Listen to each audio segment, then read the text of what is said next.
Hello everyone, today in Sangee's Cookery we'll see how to make a Poondu Kodumbu. This is just a simple Poondu Kodumbu which I'm going to prepare. Poondu Kodumbu is also known as the garlic Kodumbu, and needless to say, garlic has got a lot of medicinal properties, and since this is taken from the Kodaikanal hills, it's called as a Malai Poondu. It has got much more benefits than the normal garlic.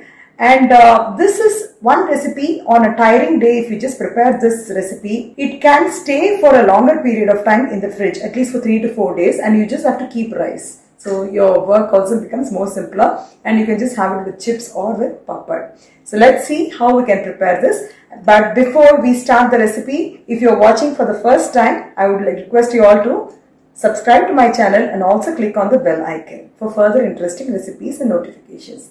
I've taken around 30 flakes of garlic. These are big garlic, which is usually grown in the hilly areas, especially in Kodaikanal. These have a lot of medicinal properties. So this has got a better taste if you get it. I've just sliced it into two. One tomato cut into small pieces. Around 15 to 20 small onions sliced into two. Half a teaspoon of mustard seeds. Half a teaspoon of methi seeds and one red chilli. I've taken a lemon size of tamarind soaked in hot water.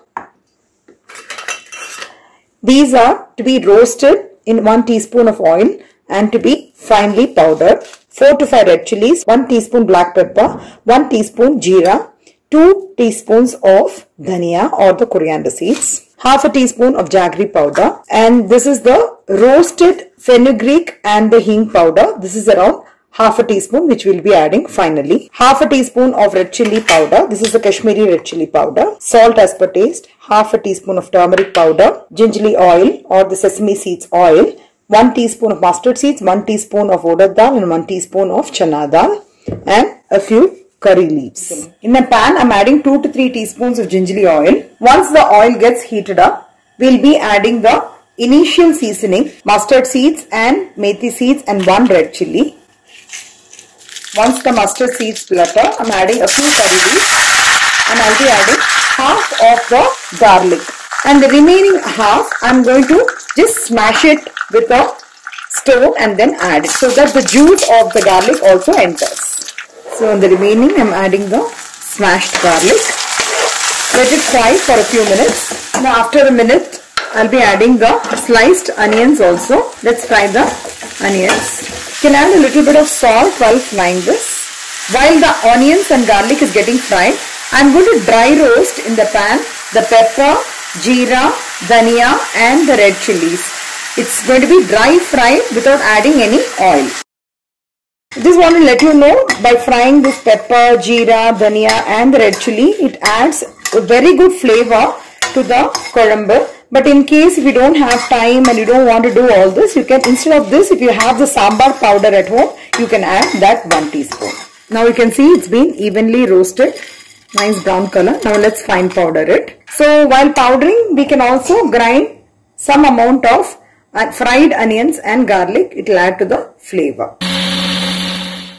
Now the fried onion and garlic, I'm adding the chopped tomatoes. Let it fry for a few minutes. And also add a little bit of water and you can cover this and cook it for a few minutes. Now you can see that the tomatoes have cooked nicely. At this stage, we'll add the ground paste. At this stage, I'm adding some Kashmiri red chilli powder and also some turmeric powder and some amount of salt. Tamarind, which we have soaked in hot water.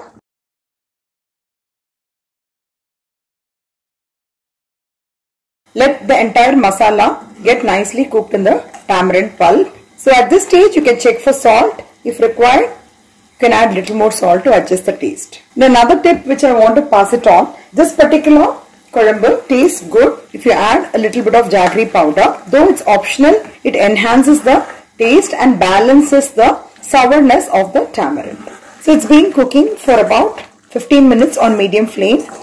And you can see how nicely and thick it's become. So we'll switch off the gas. This is the desirable consistency if you want to actually have it along with plain white rice. But if you want to make it little more thicker, you have to keep it in simmer for another 15-20 minutes and then it will come to a nice thick paste like consistency. That particular paste can be used like a puliyodare gojju.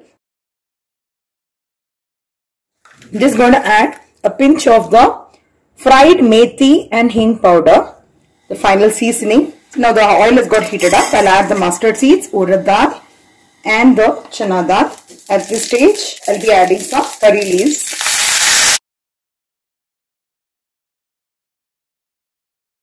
Just to show you guys how to prepare the same kodumbu in thicker form, I have actually transferred some amount of this kodumbu in the kadai and I have been cooking it for about 5 minutes. See, you can see a nice thick consistency. So you can see the difference between this consistency and that. This can be stored in the refrigerator and can be mixed with rice and can be added like a puliyodare gojju. The mouth-watering garlic kodumbu or the poondu kodumbu is ready. You can see the texture. So this goes very well with white rice. Just mix it up. If you want to add a little bit of ghee, you can add it. And with plain fried puppets, it tastes yum. I hope you'll all try out this mouth-watering recipe.